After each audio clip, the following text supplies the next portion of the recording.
April 7, 1943. Henderson Field and the Guadalcanal. Petrol. With a steel click, the hose came loose from the Grumman F4F Wildcat as Second Lieutenant James Elms sat down in his cabin and sweated.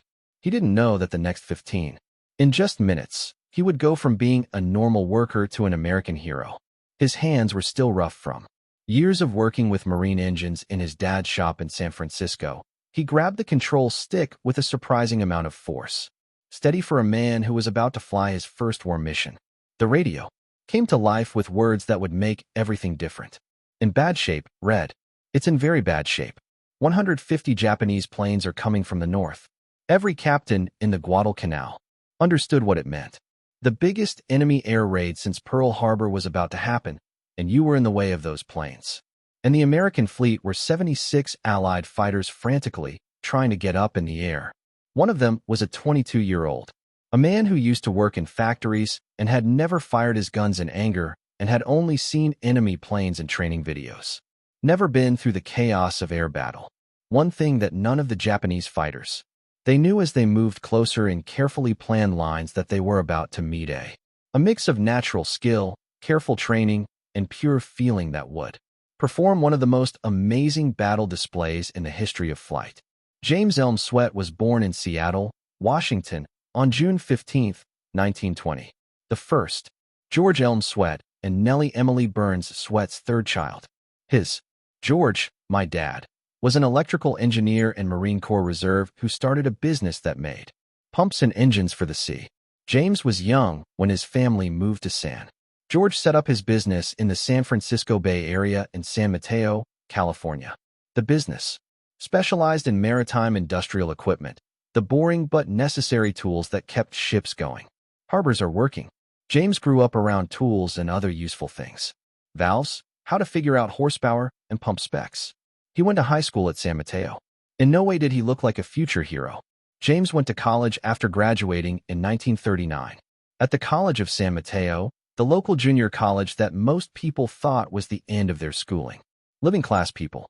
James got something he didn't expect from college life. The United States government. In case of a war, the civilian pilot training program was set up to make sure there were enough skilled pilots on hand. Pilots. College students could get free flight training through the scheme. James jumped at the chance with all his might. He was very good at flying. The same technical sense that helped him understand how pump systems worked in a way that was easy to apply to flying. He learned to fly alone quickly, made quick progress, and had 450 hours by the time the civilian program was over. Hours to fly. That number was very important. A lot of military aviation. During their training, cadets got a lot less time to fly. James got to. The military flight school has more experience than most of the teachers. The situation in the world got worse throughout 1940 and the beginning of 1941. Europe burned when the Nazis took it over. Japan got bigger. Through Asia in a hostile way. James Elms Swett joined the Army on August 26, 1941. Joined the U.S. Naval Reserve as a seconded seaman and started learning how to fly in September. He was 21 years old and was leaving the safety of his father's business for the unknown trials of military planes. What the flight training at Naval Air Station Corpus Christi, Texas, showed. A program for training civilian pilots had offered. James Swett was naturally the ability to fly and a high level of concentration. He finished his study in. He got into the top 10% of his class in early 1942. Because of his rank, he had an opportunity that most cadets never got. He was open to get a rank in the Navy or move to the Marine Corps. James picked the Marines. 1 year ago today, April 1, 1942. This was the year before Second Lieutenant James Elms Swett's famous mission. The rank of captain and his gold wings as a military pilot. He was 5 feet 11 inches tall and weighed. He weighed 154 pounds and had blue eyes and brown hair. There was nothing about his looks that suggested the brave man he would become. The next step was advanced training at Quantico, Virginia. After that, training on a carrier aboard the USS Wolverine in Lake Michigan and, last but not least, combat training in San Diego, California. The Marines were getting planes ready for the terrible air battles in the Pacific Theater. Survival was just as important as winning in the training. Hold on tight. Get away.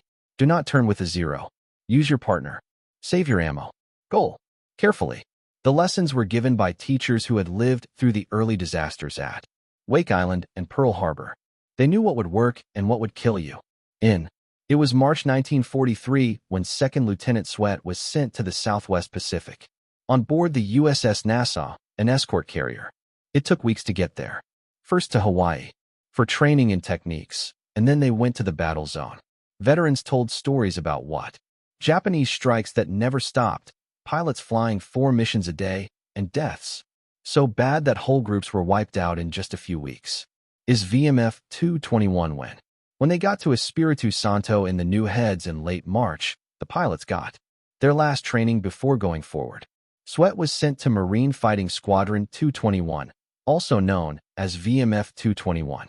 It is a part of Marine Air Group 21 and the 1st Marine Aircraft Wing.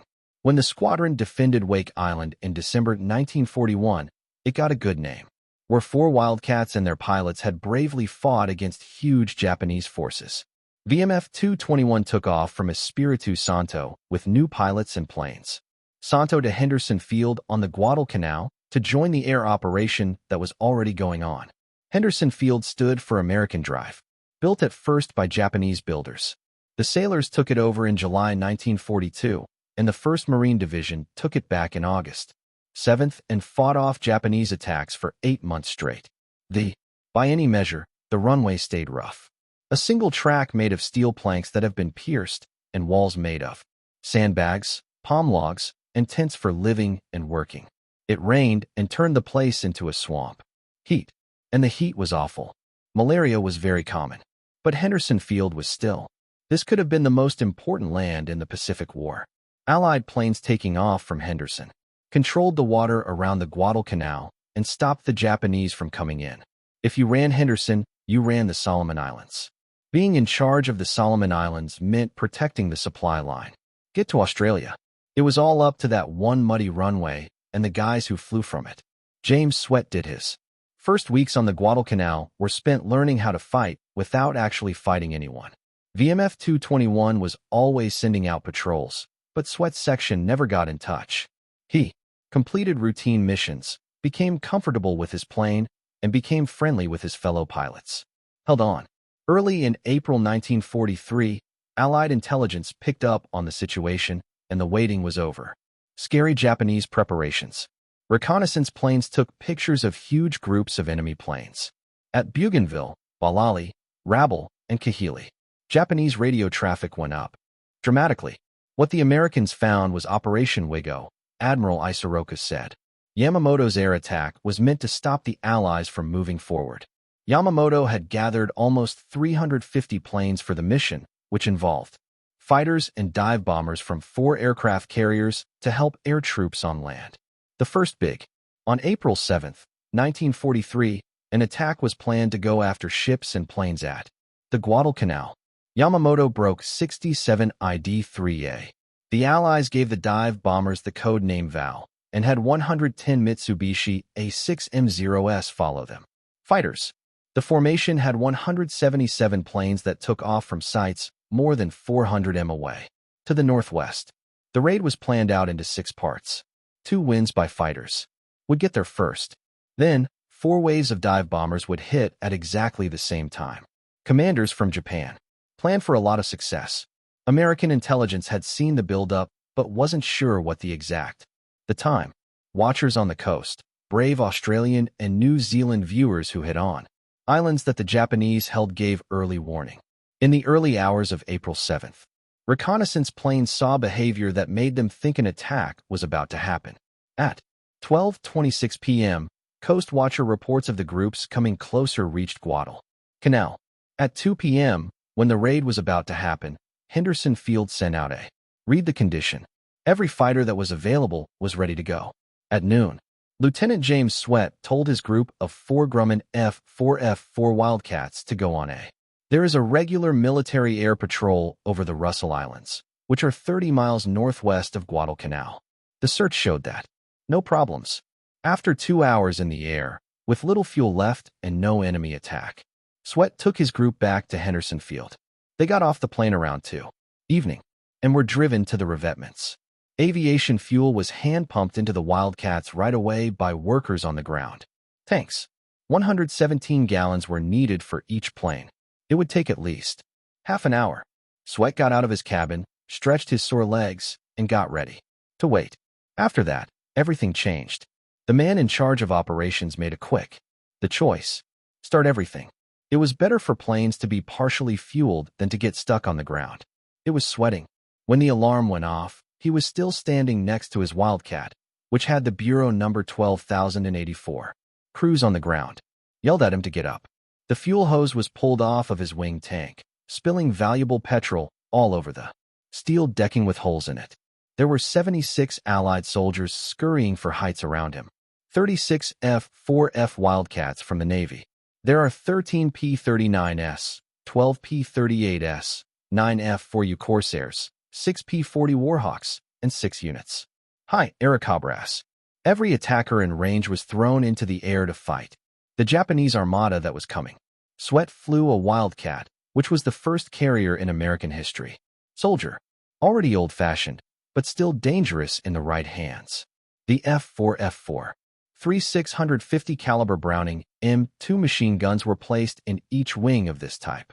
Each gun has 240 rounds. The total number of rounds was 1440, equivalent to about 18 to 20 seconds of steady fire. How the Wildcats? It was clear what the limits were. At 19,000 feet, it can go as fast as 318 miles per hour. Rate of climb of. Ideally, it would go about 1,900 feet per minute. Even so, battle-loaded. The planes went up slower and had smaller turning circles than Japanese fighters. Range. No more than 700 m. The plane moved more slowly and wasn't as flexible as its main rival in almost every performance area. The Wildcat had what it had: strength and force. The frame of the plane could take a lot of damage in battle and still fly. The 50 caliber gun. Japanese fighters used smaller weapons, but machine guns hit much harder.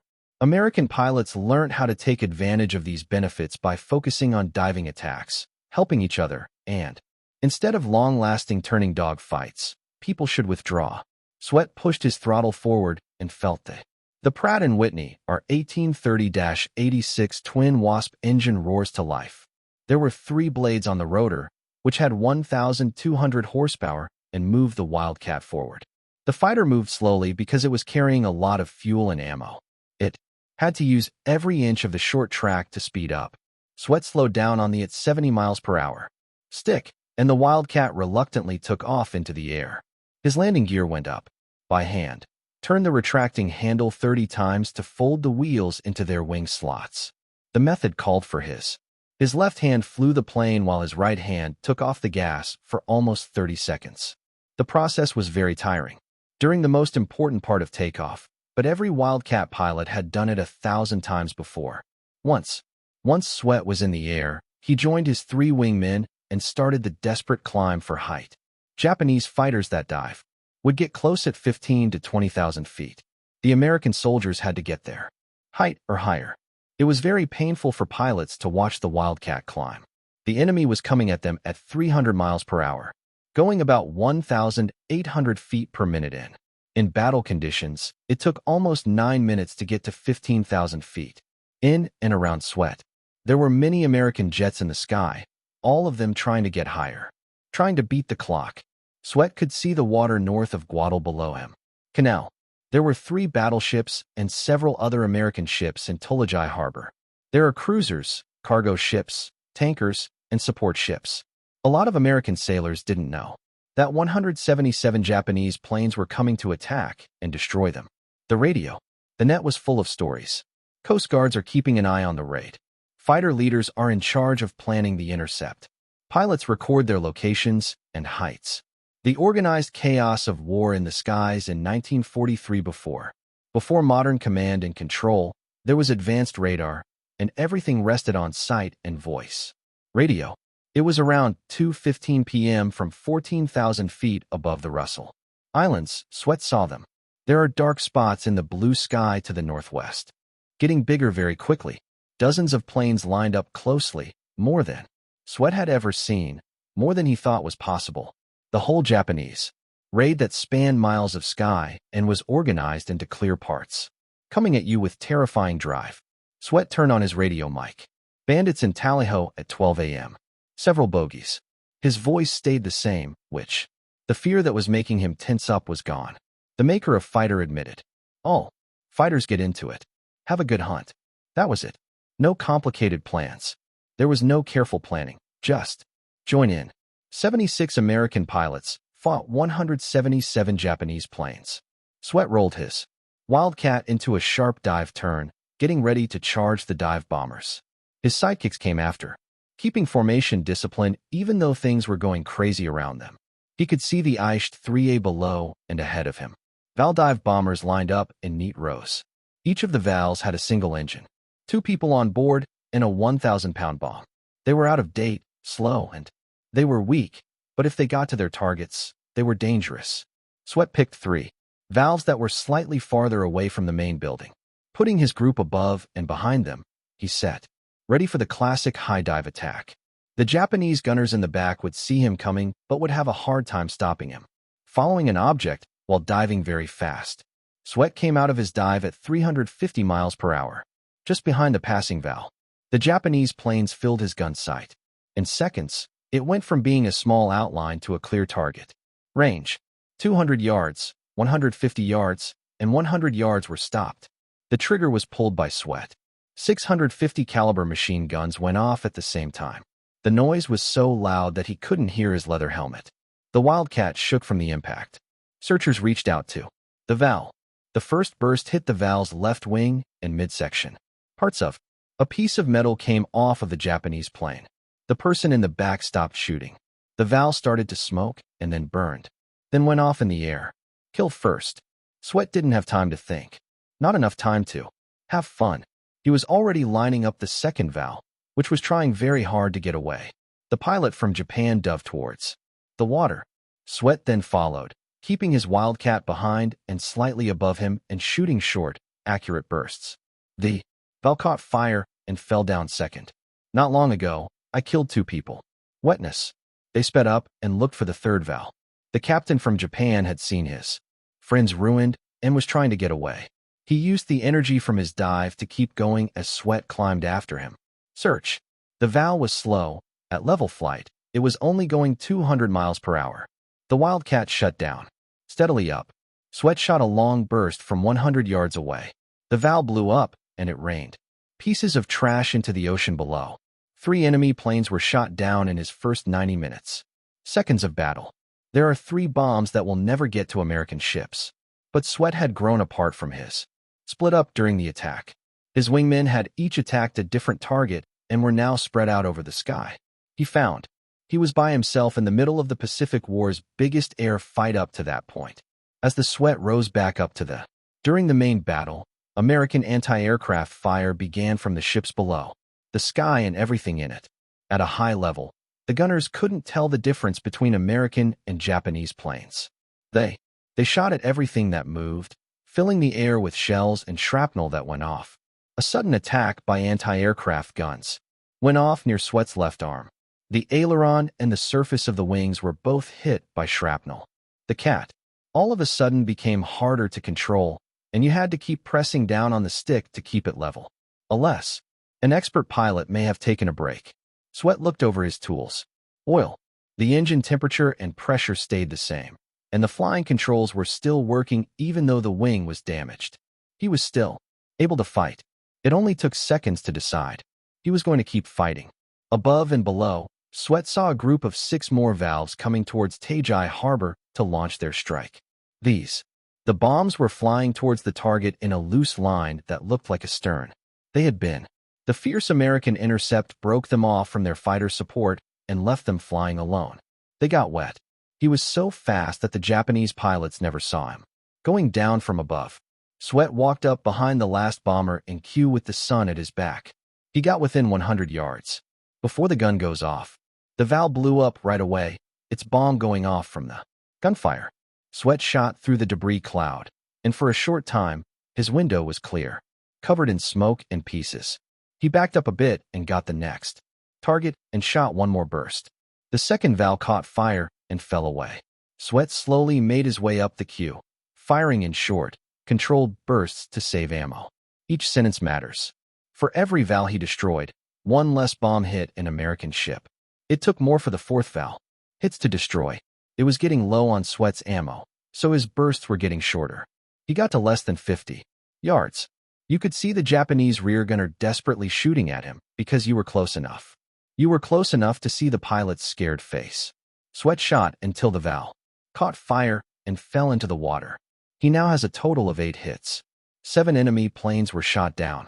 Without a doubt, Swett was now an ace. Won 5 or more battles in the air in a single battle that lasted about 15 minutes. It was an amazing accomplishment, but Swett wasn't done yet. He saw one more ahead of him. As Val tries to get to the ships, the Japanese pilot was above the waves. A height. Swett dove after him, and his broken Wildcat responded slowly too. Inputs for direction. He closed the valve from behind and above, then lined up put the gun to the ground and shot. There was no action. His guns were not loaded. 1440 rounds of ammo were used up in about 15 minutes of fighting. But now he was up against an enemy fighter and had no more bullets to use. This is the point where most pilots would have stopped working. Not with ammo. A fighter had no way to defend himself. It was smart from a military point of view to go back to base, restock, and join the fight. James Swett picked something else. He went on the attack against the Val even though he didn't have any bullets, aiming straight at the Japanese bomber to scare the pilot into giving up control. He stopped his attack run. The Val's back gunner wasn't scared. He burst after burst at the Wildcat that was coming up behind them. Swett's plane was hit by bullets many times. The glass was broken by several hits. Glass pieces hit Swett in the face and cut his cheek and forehead. He was partly blinded when blood ran into his eyes. His engine started to make. Japanese bullets hitting important parts made rough sounds. There was oil pressure going down. The temperature started to rise. The oil cooler was hit and hurt by the Val's fire to defend. The Pratt & Whitney engine, which had worked perfectly throughout the mission, was dying. When the attack stopped, Swett turned towards Henderson Field and hoped to make bring it back before his engine stopped working. The engine misfired, making the Wildcat shake and buck. There was black smoke coming out from under the cowl. Oil was on his window, making it even harder to see than it was before because of the blood and the damage to the roof. He was 15 miles from Henderson Field and flying a badly damaged plane. They were bleeding from cuts on their faces, and the engine could stop working at any time. He could see Tulagi Harbor below him and island in Florida. He would have to ditch in the water if his engine broke down. He could be saved quickly by ditching near the harbor. If they got stuck in the open ocean, they were likely to die. The engine made the choice for him. The blade of the Pratt & Whitney broke off, making a loud noise like metal on metal. The Wildcat came to a stop and turned into a glider. Swett had about 2 minutes left on his flight time before he would get in the water. He set the plane's trim to its best glide speed, which was about 110 mph, and looked for a good place to ditch. This is the water near Florida Island. It looked pretty quiet, and you couldn't see any big waves. If only he could do a good. He might be able to stay alive if the Wildcat didn't flip over or break apart when it hit the ground. The last few seconds before. For effect, you needed perfect technique. Swett dropped his landing gear by hand to get some water. He opened his parachute so that he could get out of there quickly. He tightened his shoulder belt so that he wouldn't be thrown forward when the crash happened. After that, he got ready to fly the plane. He jumped into the water at just the right angle and speed. If it was too high, the Wildcat would nosedive. If it was too shallow, it would jump and fall. It was probably 5 degrees nose up and touching when it was right. Low enough that the air speed can be adjusted. At 50 feet above sea level, Swett drained back. 40 feet, 30 feet, 20 feet, slightly on the stick to lose the last bit of speed. 10 feet. It was planned that the Wildcat's tail would touch the water first. The aeroplane slowed down sharply as drag rose. His shoulder straps were smashed against his Swett with great force. Even though they were tightened, his face hit the instrument panel hard, and you could hear a crack as his nose broke. His face was in a lot of pain. The Wildcat got into the water and started sinking right away. The engine made the nose go down. Through the open cover, water rushed into the cockpit. Swett had to leave in the next few seconds, or he would be dragged down with it. He reached for his finger slick with blood on the seat belt buckle. The buckle came off. He pushed himself out of the seat. His parachute strap got caught on something in the inside of the plane. He was caught. The water level in the cabin was rising quickly and was already up to his chest. It's cold. The salt water mixed with the blood from his cuts on his face, making it sting and burn. Wetness pulled very hard on the parachute belt to try to get away. The strap stayed in place. The Wildcat was going down faster and pulling him down. He got water up to his chin and mouth. His nose in the water, still stuck in the sinking fighter, he was dying. In 10 feet of water after 15 minutes of intense battle in the air. His lungs hurt from not having enough air. His vision started to get worse. Swett gave one last frantic heave, pulling with all of your strength left. The strap for the parachute came off, and he pushed. He got out of the cabin and desperately swam towards the surface, but he could no longer see it. His life jacket. It should have expanded itself, but it didn't. Maybe broken by shrapnel. Could have been messed up by the parachute gear. He was unable to get to the top. His lungs were not full. His muscles were getting weak. And then, amazingly, he lived. Vest blown up. The compressed gas cartridge that had been broken at first suddenly started working again. The vest quickly grew bigger, giving the wearer buoyancy that pushed Swett to the top. He broke the surface and gasped, and desperately sucking in air with heaves. There was blood and smoke. His face. His nose hurt so badly that it throbbed. His face hurt from the cut wounds. The blow to his chest against his belt hurt, but he was alive. He had made it. The air fight went on around him. Planes went up and down in the sky. Guns were firing. In the harbor, bombs went off. Ships fired anti-aircraft guns at each other nonstop. In the 15 minutes after, a Coast Guard rescue boat saw him bobbing in his life jacket as his Swett reached the surface. The team took him away. They brought him on board, gave him morphine to ease the pain, and used military first aid supplies to do the best job they could on his wounds. He was given a bottle of Scotch whiskey.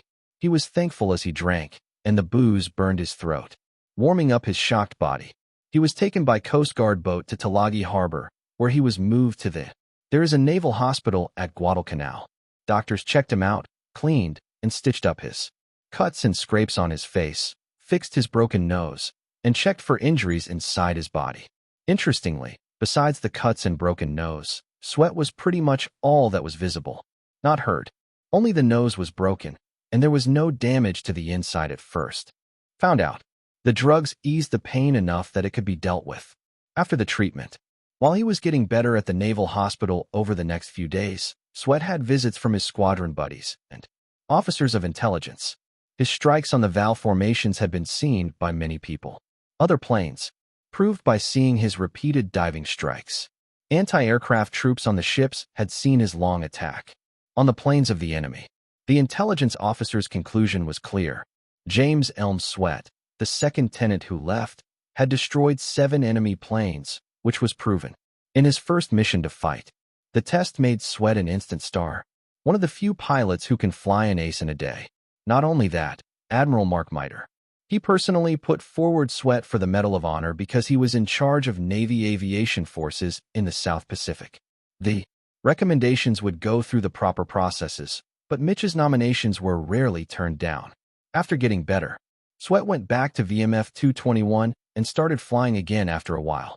These planes were being switched from F4F Wildcats to the better F4U Corsairs, a much better and more skilled fighter. Swett was found in the Corsair took a short break in Australia, and then went back to the Russell Islands in May. As a first lieutenant, Swett gave air support on June 30, 1943. It was used as cover for the Allied landings on Renova Island. It was on that mission that he took out 2 Mitsubishi G4M Betty medium bombers, and split credit for destroying the third one with another man in a Zero fighter. After 11 days, on July 11th, near New Georgia Island, Swett shot down 2 more Bettys while protecting his wingmen from Zeros that were coming at him. After that, he broke a Zero, went after his wingman's Corsair, and stopped what would have been an easy kill. But Swett didn't see putting the second Zero behind him. The gunfire from the Japanese pilot hit Swett's Corsair, which hurts the fuel system and engine. For the second time in 3. It had been months since James Swett had tried to make an emergency landing. There was no Coast Guard boat this time. Nearby, he was over open water, far from friendly troops, and his engine was dying. Fuel leaks and no power. He was able to escape by dropping the Corsair, the pilot without getting hurt too badly, and blew up his life raft. He floats by himself, in waters controlled by the enemy, trying to get help before the Japanese found him. A few hours later, 2 people from Solomon Islands in a small boat saw Swett. They were native islanders who worked as scouts for people who watched the coast of Australia. The people on the island took Swett into their boat and paddled him to their village. After that, he was taken by a bigger 10-person boat for several hours to get to a coast watcher station in Australia that is hidden in the bush. The coast watcher is an Australian soldier who lives in, working with Allied leadership to stay behind Japanese lines and send radio messages with information to Allied forces. Getting rid of Swett. A PBY Catalina plane touched down in a protected bay the next day and got Swett back. He was sent back to the Russell Islands were tired but not hurt. Many Allies were saved by the Coast Watcher Network and the people who lived on the islands. Many people died in the Pacific War. Swett owed their bravery his life. The people on the island got $14 worth of cotton cloth and canned beef as payment. Simple. Swett later said that the payment wasn't enough to thank the person who saved his life. Swett flew in October 1943. Missions over Bougainville, fighting Japanese planes that were protecting Kahili, the main air base. He shot 1 down, 0 confirmed, and hurt another likely kill. He added 2 in November, adding more Valdive planes to his list. A Kawasaki K-61 Tony was also hired. Fighter, but intelligence officers could only say that it was likely to be destroyed and not for sure. By the end of 1943, James Swett had flown 103 combat flights and earned 15 confirmed wins in the air. He was 23 years old. On October 10, 1943, while Swett was still in the battle zone, and Major General Ralph Johnson Mitchell was in charge of the 1st Marine Aircraft Wing, gave the Medal of Honor to First Lieutenant James Elms Swett. There was a celebration at Espiritu Santo. The award recognized his outstanding courage on April 7, 1943, when he led his company without hesitation against a stronger group of enemy planes. During his first dive, he destroyed 3 planes himself, then bravely. After being split from his company, he attacked 6 more enemy bombers and shot down 4 more, despite heavy enemy fire, anti-aircraft fire, and returned fire from the bombers that damaged his aircraft, shattered his windscreen, and wounded him before he safely ditched his fighter in the water of Tulagi. The Marine Corps decided Swett needed rest. He left the battle zone on December 11, 1943, and got to San Francisco on December 31, 1943. He was sent to Marine Corps Air Station Santa Barbara, California, to teach new pilots who were getting ready to be sent to the Pacific. First Lieutenant Swett went to Washington, D.C. in the spring of 1944 and met President Franklin D. Roosevelt at the White House during an event honoring people who had received the Medal of Honor. Roosevelt, who was in as Assistant Secretary of the Navy and asked smart questions about the Corsair and how to fight. The president was really interested. It was a 20-minute meeting, far. Roosevelt kept asking more questions about Pacific air combat, so it went on longer than planned. By the end of 1944, Swett, put in charge of Marine Corps Air Station El Toro in California, where VMF 221 was getting ready for Operation Olympic, the attack of Japan that was set to happen in November 1945. The group had F4U4 Corsairs and was told to cover close combat, help from the air for landing troops. It was known by all pilots that Operation Olympic would be the war with the most deaths in history. It was then that atomic bombs destroyed in August 1945, and Nagasaki and Hiroshima. It was August 15th when Japan gave up. It was war over. The Olympic operation was called off. 221 VMF was second in the Marine Corps for known deaths after the war, with 185 confirmed deaths. Victories in the air. Swett was in charge of Marine Fighting Squadron 141 after the war. Corsairs in the air at Naval Air Station Alama in California. When the Korean War began, when it flared in June 1950, VMF 141 was sent to Korea. But Swett was still there, behind. The Navy had decided that Medal of Honor recipients were too important to put at risk in battle. Swett strongly objected and said that he should be in charge of his group. The Navy didn't care. Feeling angry, Swett left around 1950 and continued to serve in the Marine Corps Reserve. He would leave in 1970 with the rank of colonel after 29 years of service. Swett went back to San Francisco and started working at his dad's business, which made marine pumps and turbines. There was still a James Elms Swett business going strong, still making the important machines. That kept the marine business going. James went back to the machine shop. He was now Colonel Swett in the reserves. He had left 12 years before. His years of flying had worn down the calluses on his hands, making them smooth. He came back and worked on pumps, valves, and compressors. In 1960, George Swett passed away, and James took over the business. He ran for office for 23 years after that, running the business that his father had started with the same dedication to quality work that had kept it going. The business through the Great Depression and World War II. In the end, he gave the business to his son, who continued a family custom. The pump business stayed small but profitable, giving people steady work and the goods. When Swett retired, he went to Trinity Center, California. They are moving to Reading. It wasn't war stories that he told at schools, but rather stories about his life in general. What he thinks about religion, morals, duty, and being a citizen. He talked about how important it is to do your job well, help your coworkers, and keep your tools in good shape. Killing enemy planes is rarely talked about. When students asked about fights, he told them, emphasize training and working as a team over individual bravery. His lesson was mostly about duty, getting ready, and working together. There was an episode of their show on the History Channel in 2006. Series Dogfights, using a computer to reenact Swett's task on April 7, 1943. Graphics. Swett gave commentary for the show, talking about what he did with the same matter-of-fact tone he used when talking about engineering. It aired on November 24, 2006, and told Swett's story to a new group of people. Younger viewers had a hard time understanding why the old man was talking calmly about the task. The battles they saw on the screen were very intense and computer-powered. But that was exactly what James Swett had been, all through his life. A man who did unique things without thinking they were unique. Colonel James Elms Swett passed away in a Reading hospital on January 18, 2009, from heart failure after being sick for a long time. He was 88 years old. Besides his wife, his loved ones, his legacy, and the memory of 15 minutes that changed him from a factory worker to a celebrity, he was laid to rest with full military honors at. There is a cemetery for veterans in Igo, California. A lot of people came to the funeral, including Medal of Honor winners, members of VMF 221 who are still alive, and people from the Navy and Marine Corps. A missing man formation flypast was done by fighter planes. A soldier.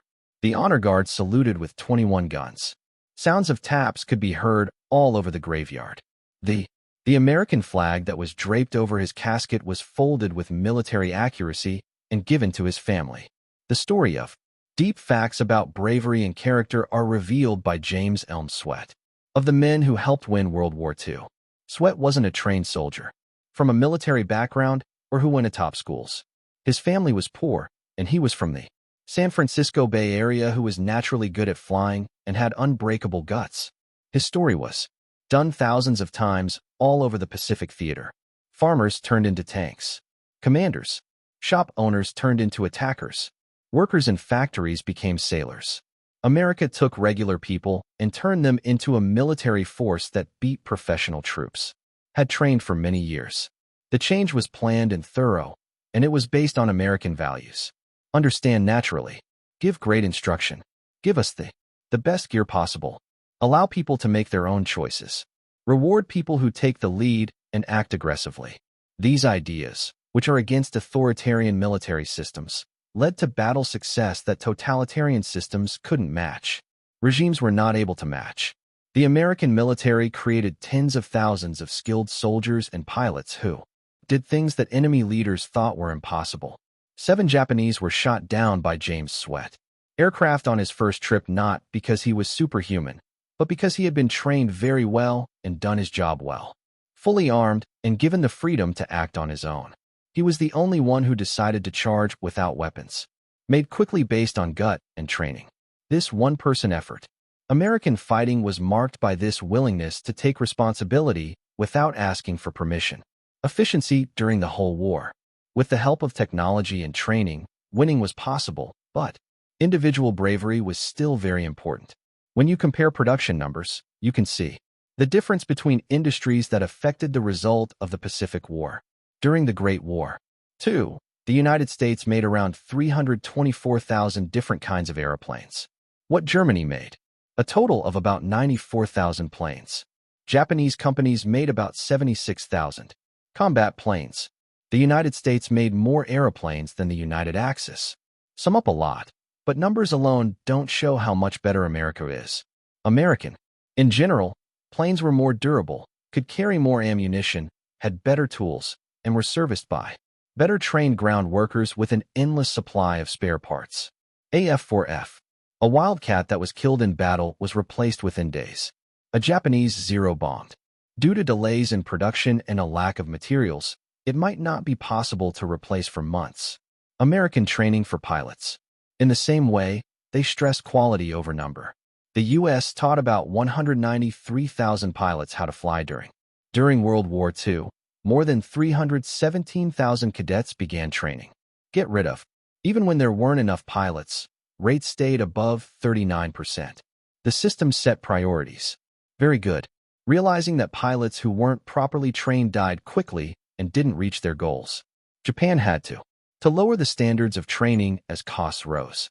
By 1944, Japanese planes were fighting with less than 100 hours of flight time, while Swett had 450 hours.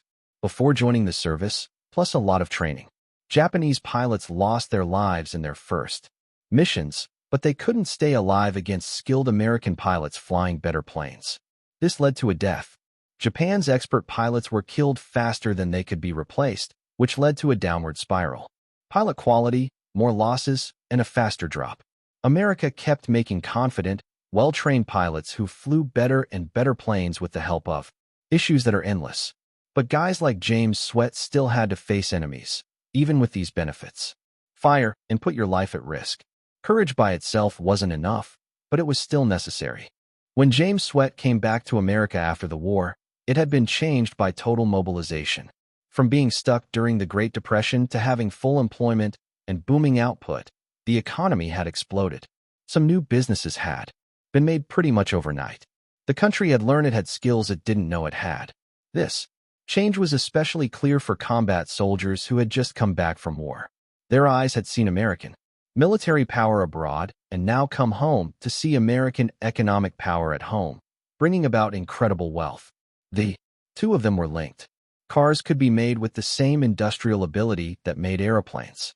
The same organizational skills that were used to manage military logistics could also be used to manage supply lines in the United States. The same engineering skills that were used to make guns could also be used to make everyday items. The United States was ready to rule the world after World War II thanks to its strong economy. This was shown by the pump company Swett ran. Small scale, locally owned, and highly advanced. Always making money. Thousands of these kinds of businesses across America made parts and machines that kept the business going. They were not exciting, but they were necessary. Swett's choice to work for his dad again showed what he believed in. He had never wanted to be famous. The Medal of Honor was valued, but it wasn't fundamental. What mattered was doing important work, taking care of family and neighborhood. Millions of people during World War II had these humble goals. When they got home from the war, soldiers quietly built up their newfound wealth. They went back, put families through school, worked, paid taxes, and took part in public life without expecting special treatment. The greatest generation got its name not just by being brave in battle, but also by working together to build, rather than whine, to help rather than expect, and to think about the future rather than the past. Swett's school speeches were more about morals than fighting. He taught them that success came from, that safety came from knowing what you were doing, that respect came from taking blame. He only talked about killing enemy planes when someone asked him directly. There wasn't any. There is no honoring of violence, no gloating over victories, and no hatred of past enemies. American views on World War II had changed by the 1980s. It was war, more and more seen as ethically clear, clearly justified, and a successful end. The veterans were praised as heroes, their service valued, and their sacrifices known. This was a big change from the decades before, when Korea was more important than World War II, and it was taken for granted. In Vietnam, it was 2009 when Colonel James Swett died, brought an end to a life that had lasted almost 9 decades and seen America recover from the Great Depression. Uncertainty to becoming a leader in the 21st century. Swett was born in 1920, when the U.S. was still getting back on its feet after World War I. He died in 2009, when the U.S. was the unquestionable leader of the world. Millions of people worked to make that change, but guys like Swett had been important players. The 15 minutes of battle he fought on April 7, 1943, made up a very small part of the huge American war effort. But thousands of similar acts overpowered them all. Japan's troops. They had to deal with more than just skilled pilots. Created to make skilled pilots, ensure they always have access to good aircraft, and provide them with logistics without fail. Heroes were made possible by the system, not by it. The choice of James Swett, too. Individual choice, not planned programming, led the attackers to keep striking without ammunition. His escape from ditching. It was personal toughness, not the way the company was set up. His decades of character traits learnt during childhood, not learnt combat behaviors, led to service after the war. The method, granted the chance. Sweating gave you guts and skill. Both were important. Neither was enough on its own. Many people of all ages can relate to the story of James Elms Swett. Americans know that their values are basically their own. One person. Take the lead instead of blindly following orders. Being responsible for yourself instead of dependence on someone in charge. Technical skills are more important than social standing. Instead of promoting yourself, offer humble help. Instead of flash, show quiet courage. Swett stood for millions of regular Americans who did amazing things when the situation called for it. He claimed that all he had done was his job. But by doing that job so well, he and thousands of people like him fought off strong enemies, protected society, and laid the groundwork for decades of peace and wealth. The America that Joe Schmidt fought for in 1943 was imperfect, with big problems at home like race segregation and economic inequality. But it also stood for hope for repressed peoples around the world and opened up doors to progress based on talent instead of birth, and they did a better job than others of balancing individual freedom with a sense of community purpose. Societies. As a worker, you could become a fighter ace and earn the country's greatest award. He received a military medal and then went back home to run his father's business without any ceremony. This showed how egalitarian America is different from societies based on class and totalitarian forces because of its people. James Swett never meant to turn into a symbol. He would have liked to stay unknown, just another pilot doing his job without getting noticed. But he was made aware of symbols by events. People knew who he was because of his Medal of Honor. His first task was so amazing that it made him famous. His simple life after the war made him an example. Taking on these jobs with grace turned into a different kind of service. He did what the History Channel asked him to do. Swett could have refused to take part in reliving his combat task. Instead, he took part fully, giving accurate and thorough information because he thought that younger people should know what their predecessors did. Colonel James Elm is buried on a mountain in Northern California. Swett's place to rest. On the stone are his name, rank, dates, and the Medal of Honor. It doesn't list all of his accomplishments. The stone is easy to understand. With respect. In the area, other soldiers rest. Some died in battle. Some lived a long time. Lives. Everyone was served. The cemetery is a place where everyone dies equally. Rest with each other without any difference. That fairness would have been nice for James Swett. He never tried to be special treatment and never asked for praise based on decorations. The things that Swett lived by were easy. Do a good job. Help your friends. Keep up your tools and equipment. Take care of your business. Keep the promises you make. These were working-class values learned in machine shops can be used just as effectively in business as they are in battle. They were useful and shown when he was born in Seattle 88 years ago and when he was 15 years old. Over the Guadalcanal, James Elms Swett's life gave out. His story lives on because is important, not because it was special, but because it was normal. A huge number of Young Americans like James Swett heard the call of their country, did more than expected, and then went back home. Without expecting anything special, they built wealth after the war, raised families, and helped their neighborhoods. What they did as a group was truly amazing. Their own sense of modesty was really cool. The mix set the tone for a generation. The last thing James Swett learned in his life is easy. When chance and preparation come together, ordinary people can do extraordinary things. Bravery. Swett wasn't above and beyond. He was taught, had the right tools, and was driven. The system got him ready. The situation made him think. His character kept going. The results were truly amazing. But the process was easy to understand. The same results could be reached by any young person with the same skills, tools, and personality. That was the American way of doing things. Not better people, but better processes. Not natural fighters, but trained soldiers with the right gear. Not natural benefits, but skills that can be learnt. The method could be used again and again. It led to success in World War II and kept leading to success in the next tasks.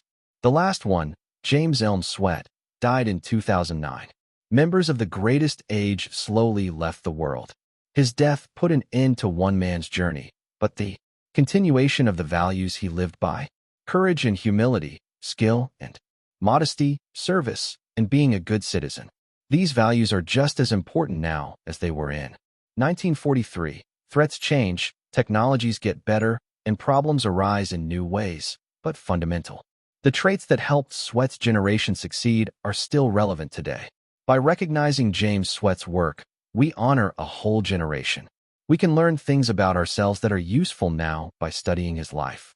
In his honor, we make sure that future generations know what their ancestors did and what values they upheld. That list of achievements. A man who worked hard became a hero. The hero returned to being a working man. The circle completed itself. That was the American way. The democratic ideal distinguishing America from militaristic societies. Service when needed. Humility always. Useful work as the highest calling. Colonel James Elms Swett would not have asked for more elaborate tribute than this recounting of his life and service. He was, after all, simply doing his job to the best of his ability, which turned out to be extraordinary.